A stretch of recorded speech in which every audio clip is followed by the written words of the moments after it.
Hey, it's Sparky, Fifer 1250 AM The Fan, along with my guy, Nathan Marzion. You can follow me at Sparky Radio on Twitter or X, whatever we're calling it, Nathan Marzion, at Nathan Marzion.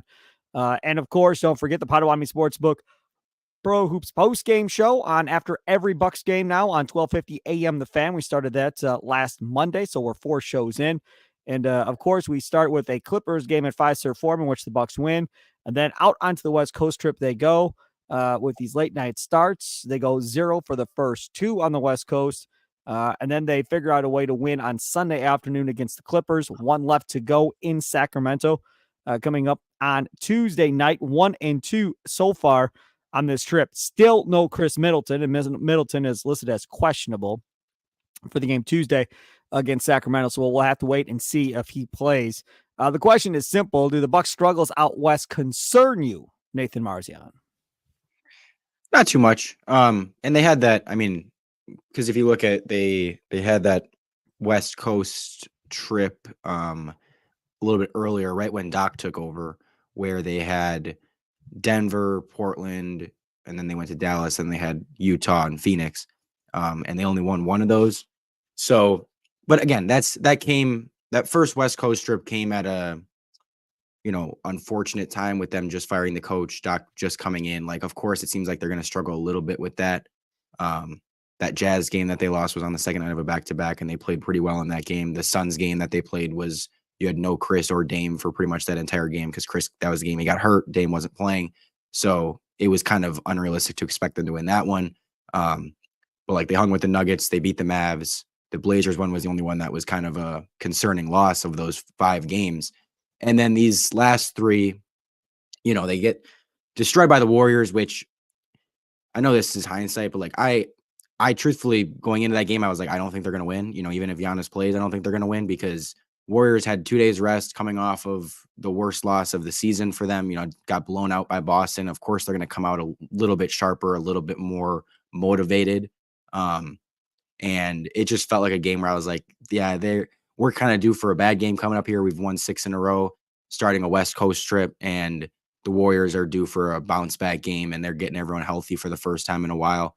So I wasn't overly concerned about that loss. And then the Lakers one was super frustrating, but I thought it was more frustrating than concerning. It was just one of those games where it's like, man, they should have won that game. They had a lead late, couldn't keep it. Even before that, they just took so long to get over the hump. They finally did, blew it late, a couple possessions where Dame doesn't score, but still, it wasn't a game where I was like, came out of it super concerned or thought that they played terrible. D'Angelo Russell went crazy, and just it was just like, okay, they lost that game, but it wasn't a super concerning one.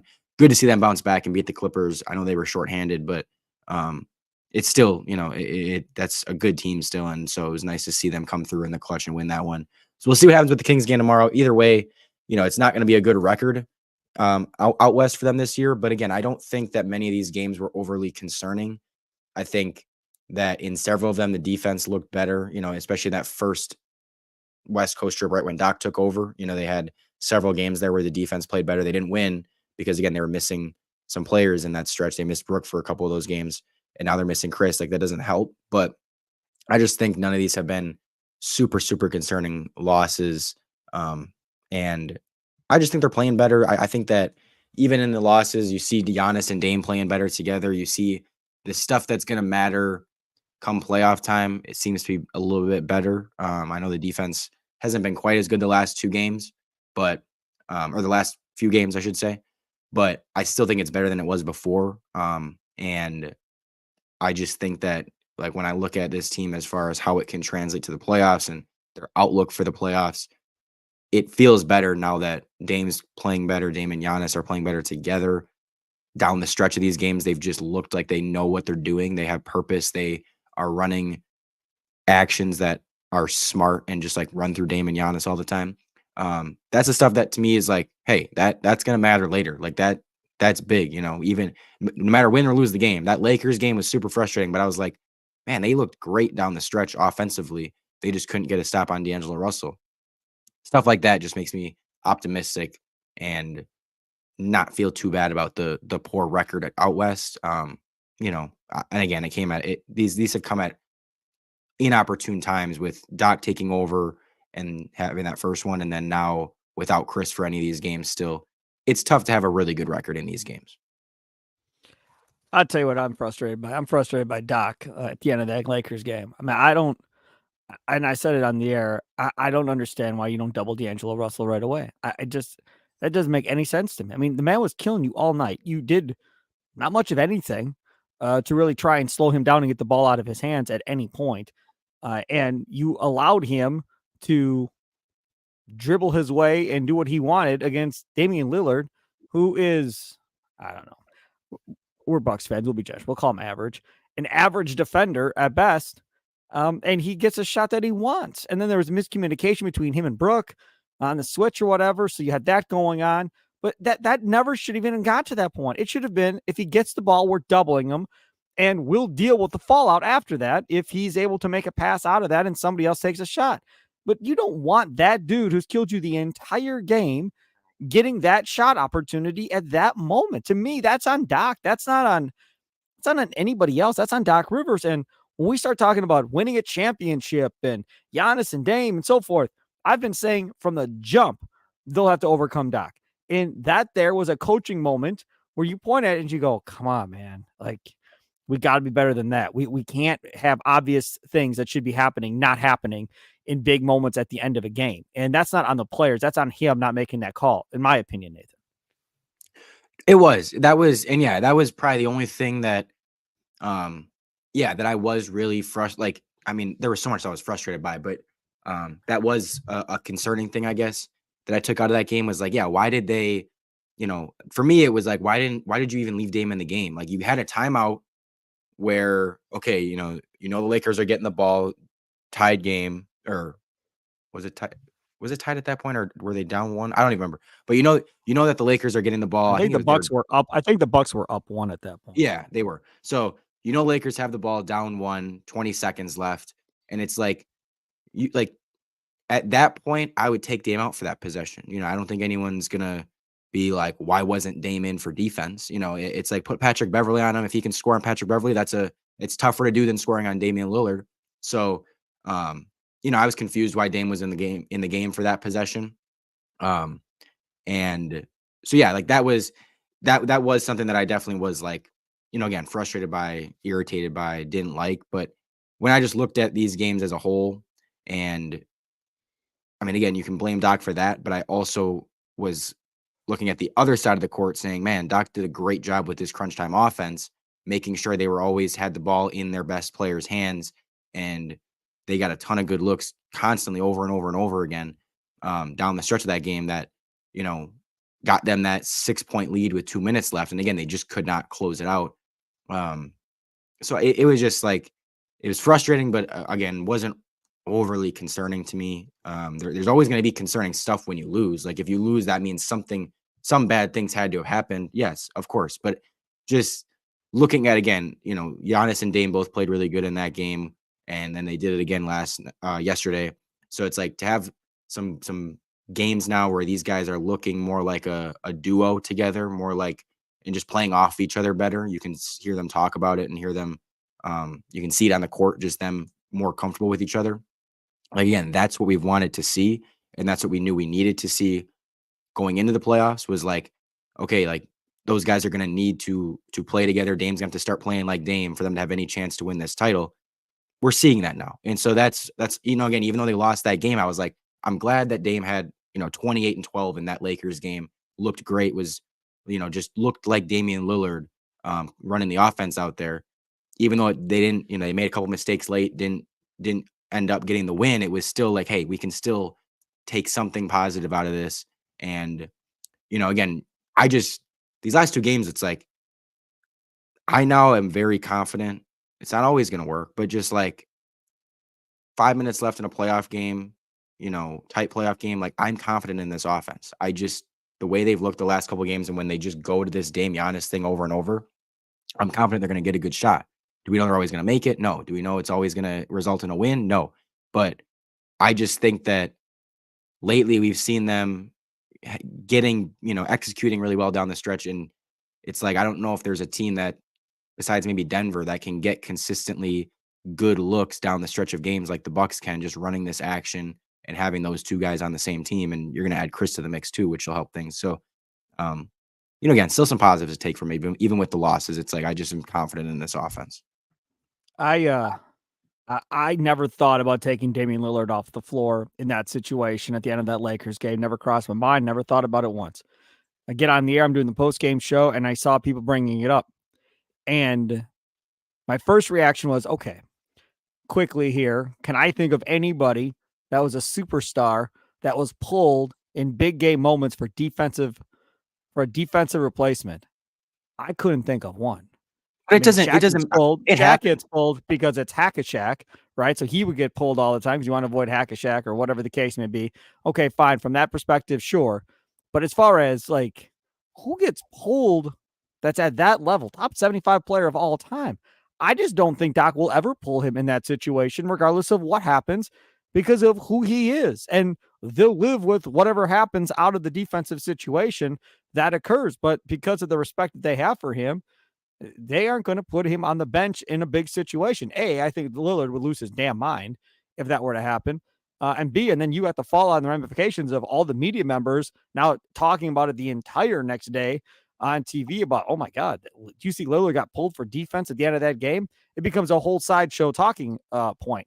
I don't disagree that I rather would have had Pat Beverly in. I'm with everybody on that. Yes, I rather would have had Pat Beverly than Dame Lillard in that situation. I agree.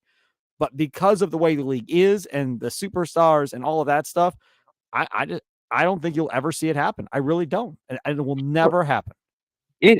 There's been times it happens with players when they're bad at defense. And you have to throw pride out of the way a little bit when it's something like that, where you have a timeout beforehand. Now, if it was, okay, we were on offense, missed a shot, they got a rebound, went down and scored on Dame, that's completely different, because it's like, well, you didn't have a timeout to change the lineup. You didn't have that break where you could have made the change. Like I'm never going to have a possession offensively where Dame's not on the court.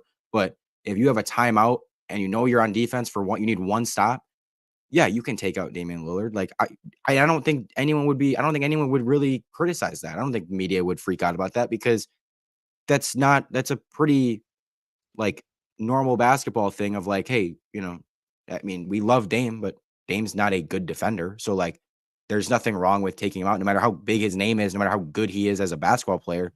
I think most people would agree, like, yeah, having Patrick Beverly on there would help the defense. So, and I don't even think Dame would have a huge problem with it. I know we can think he might, but if it's just for defense, and like, I don't see why there'd be a problem when he knows he's not a great defender. I'll tell you right now, he gets pulled out and Beverly gets put in, regardless of they get the stop or not, does not matter.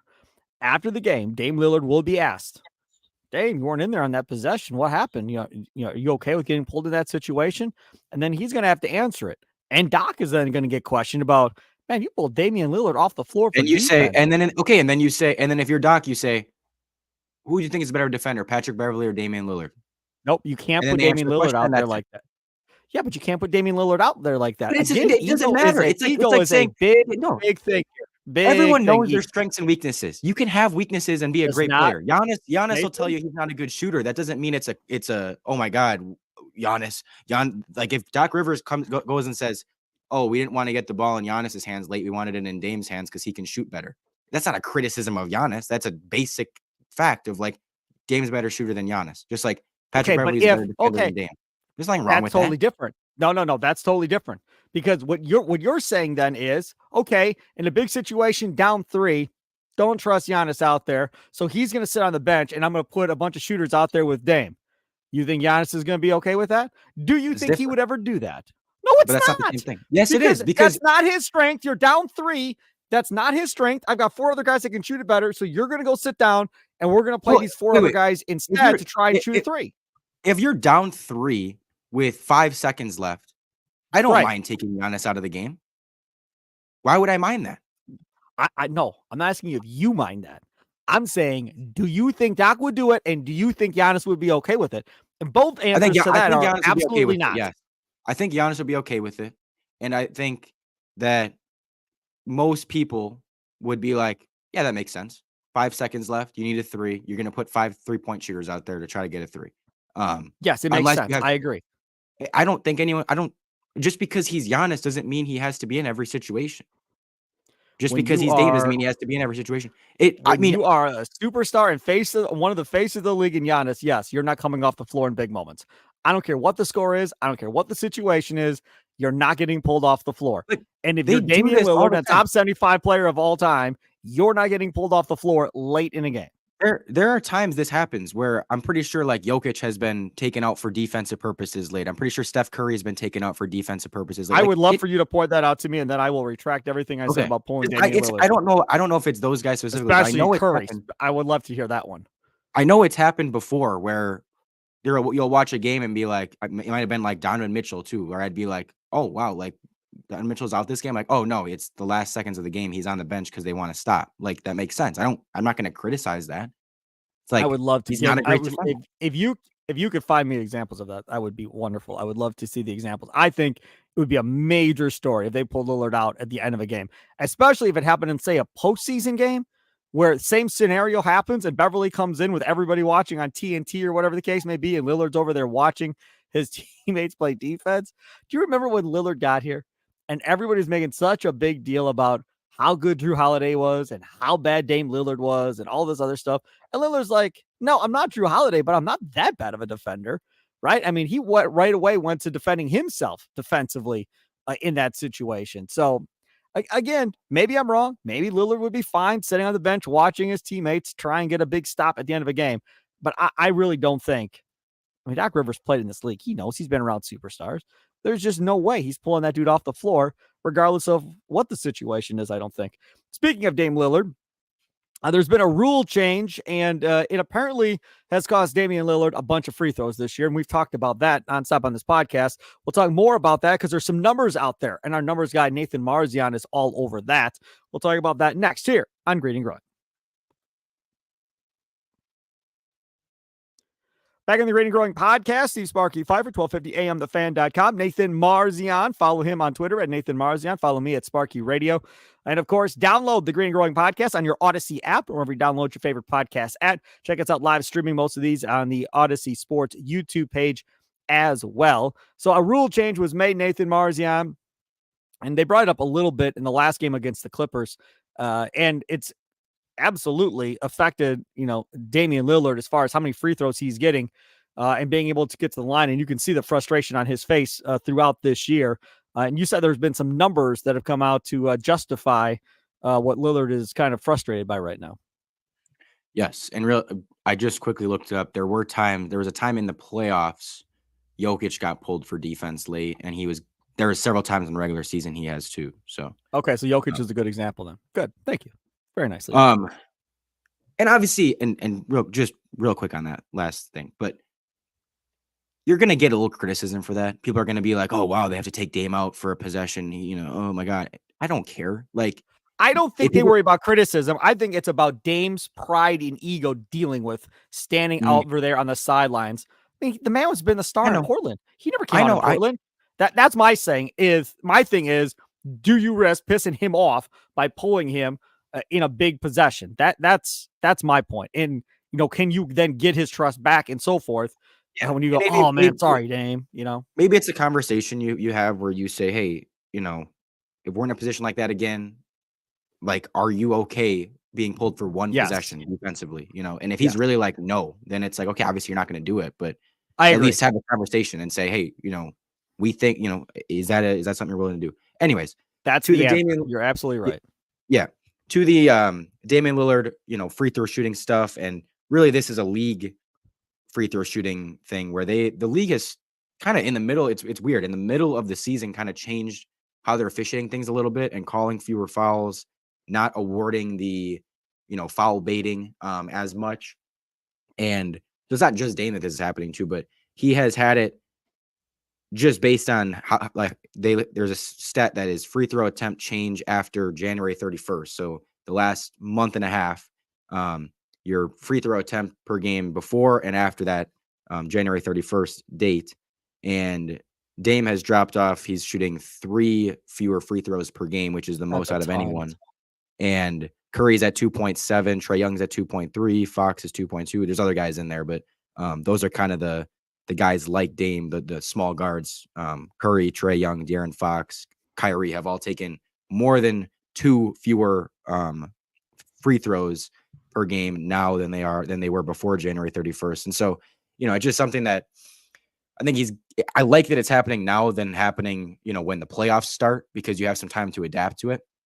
I think he's already had some time to do that and kind of realize, like, I'm not going to get these calls all the time, and I'm going to have to find other ways to score, or just not rely on that.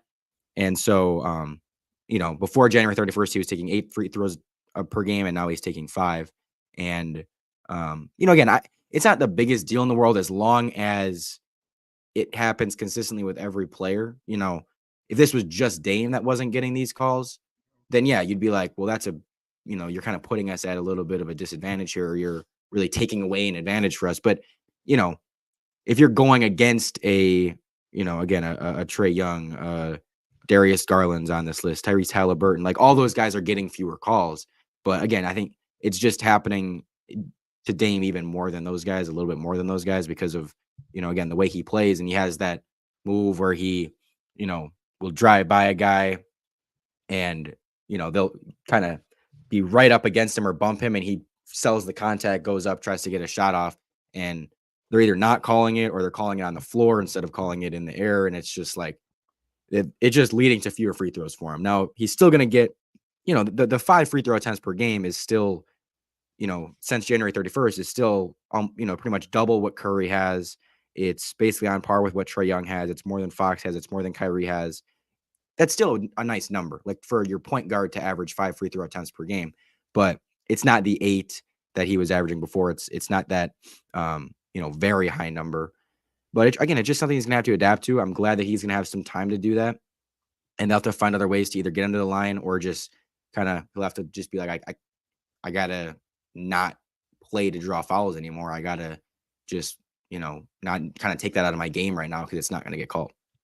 So which one do you think it is here? Do you think it is the NBA was sick of watching these guards do what they've been doing forever? Essentially, this isn't something I just started this year. Cassell was doing this crap back when he played for the Bucks. So, I mean, this has been going on forever. And now all of a sudden you decide you don't like it. Now, why would you decide you don't like it? You don't like it because fans are upset about it? You don't like it because you don't like as many free throws in a game because it stops play? So, what is the reasoning of why all of a sudden you would do this? And I think it's kind of both. But as I sit here and I think about this, and I listen to you talk, and I listen to all of these star players that you're mentioning, all getting screwed by this rule change and getting to the free throw line more, I just wonder if there's not a part of Adam Silver and company that really don't like all these free throws in these games, that really don't like stoppage of play all that much.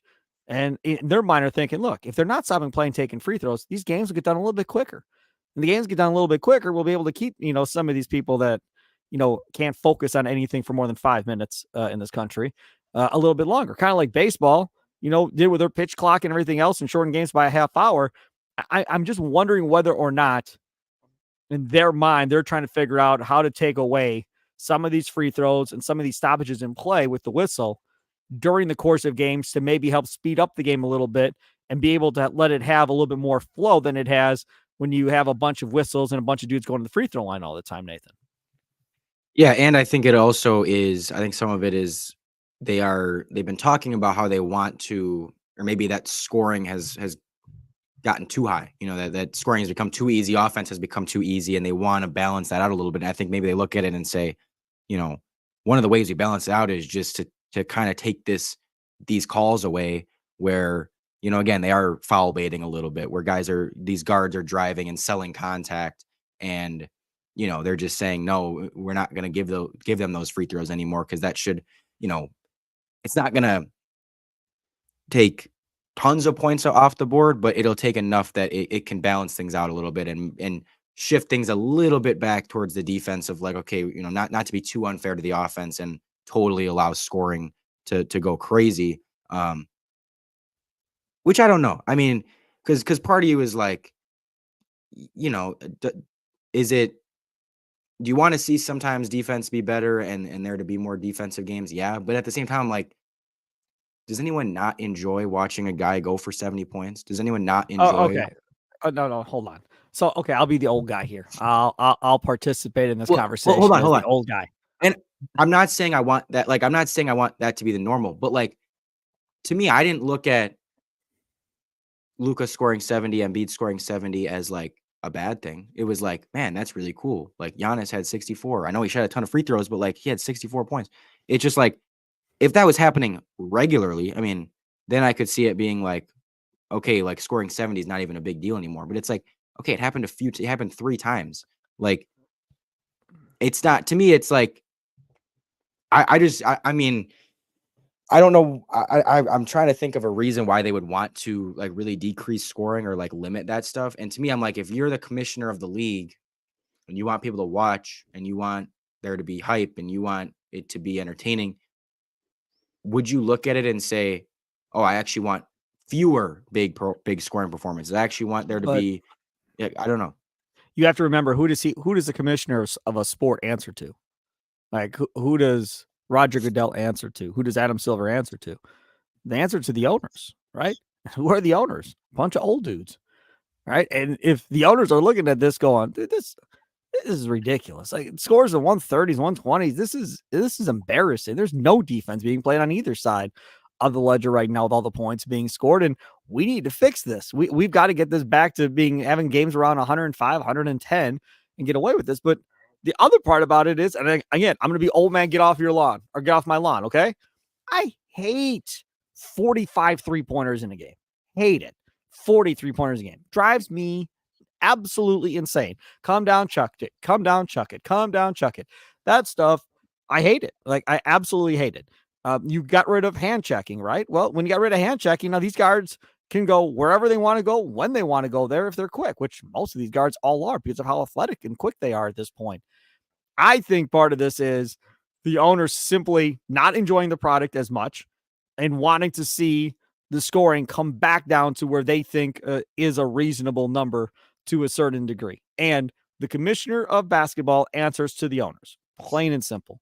And if they feel like this isn't the NBA they want to watch, then they're going to change it. Just like back when, what was it, the 90s or whatever it was, when scores were like 85 to 82 or finals and the NBA ratings were falling, they realized that, oh crap, this is out of control. We need to be back over 100 again regularly. So let's get rid of hand checking. Let's take some of the physicality out of the game. And now I think they got to the point where maybe they went too far over the top. And now they're trying to figure out how to bring it back in. Again, to get these scores, not you don't want them in the 80s, but if these scores are like 110, 105 somewhat consistently, then that's good. But if everybody in the league's averaging 110, 115, and scores on a night-to-night basis are 125 to 120 and that type of stuff, I don't know. I mean, I guess maybe for the younger generation, that's great. I don't know if it plays the same way with the older demographic. I get it, but I mean, again, it just feels like there's no reason to change it other than it feels like it's too high to us. It's like, well, I don't care if it feels too high to you. Like if players are better and they've figured out more efficient ways to score and offenses are smarter now and guys can shoot threes better, okay, there's going to be higher scoring games. Okay, you're going to have bigger scoring performances. Okay, the scores are going to be in the 120s. That's a bad thing. Like it's a bad thing that we're having more points and we're seeing the ball go in the hoop more. Like I don't know. I think you can take some stuff because away. You say the offense is better. You say the offense is better, but the opposite side says there's absolutely no defense in the NBA to the playoffs. That's the opposite side. That says and I there's disagree. no defense in this league into the playoffs. I very much disagree. Like I see that take a lot, and people that don't watch the NBA a lot of times say, "Oh, yeah, they don't play defense," and it's like they play defense. The offense is just really freaking good. Like I don't agree with that. I don't agree that there's no defense being played. Now, again, I'm not saying that I hate them taking this away.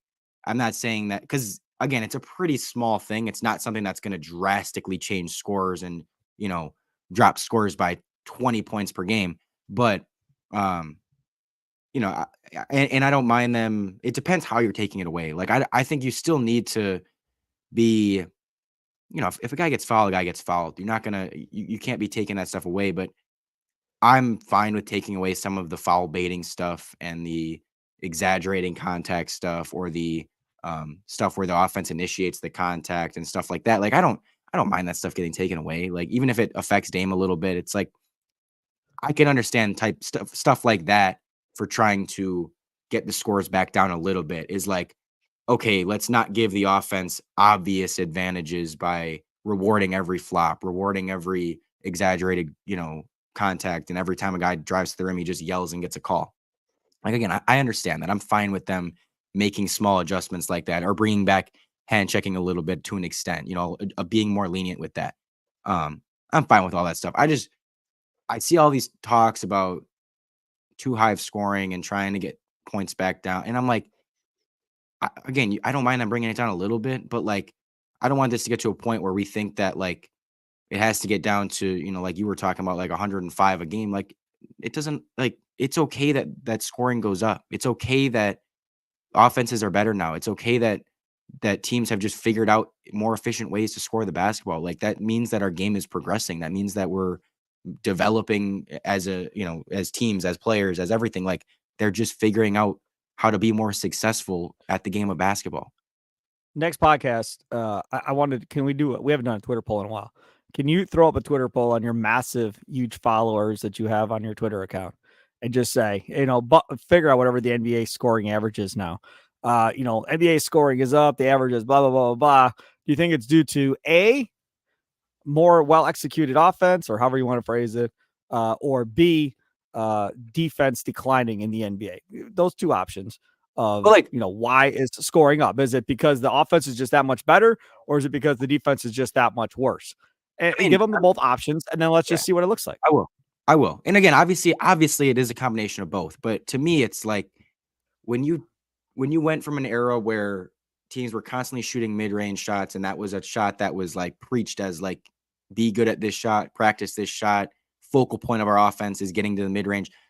You're not going to be as efficient as you are now, where teams have figured out that like shooting threes is way more efficient. You can make 33% of your threes, and that's the equivalent of making 50% of your twos. Like, teams figure that out and players figure that out. And it's like, of course you're going to be more efficient. You're going to score more points when you realize that. And when you all of a sudden the analytics come into play, and that's what the analytics said was like, hey, like, even the best mid-range shooters are shooting 45, 50%. You can just shoot average from three. You're going to outscore that points per possession wise. Like, that's just statistically, it makes more sense. And so it's like, I don't know. I don't know how people can really argue against it being smarter offense and better offense, because just look at how teams have adapted to the 3-point line. Look at how teams have adapted to, saying, hey, let's eliminate some of the mid range and we're going to focus on threes and rim because those are the two most efficient shots. Like, there's more data available. There's more everything available to make your offense as efficient as possible. And, again, I just think we're seeing the product of that. And again, I'm not saying I'm not saying that I want them to never change any rules and continue to give offense every advantage possible. No, but don't go too far back where you're really trying to hurt the offense and like penalize the offense for doing what, the offense's job is they found easier ways to score the basketball. He is Nathan Marzion. Follow him on Twitter at Nathan Marzion. Look for that poll to come out. You can follow me at Sparky Radio. Thanks for tuning in to another edition of Green and Growing. Don't forget, Potawatomi Sportsbook Pro Hoops post-game show after every Bucks game, including the next one coming up Tuesday, late night, probably be on there like 11:30 to 1 a.m. like I have been for the other two that were on the West Coast. Look forward to talking to you. Make sure to dial it up. Put the phone number into your phone. Save it, 414-677-1250, 414-677-1250. We'll talk to you next time here on the Green and Growing podcast. Download on your Odyssey app, or if you download your favorite podcast app, check it out on the Odyssey Sports YouTube page.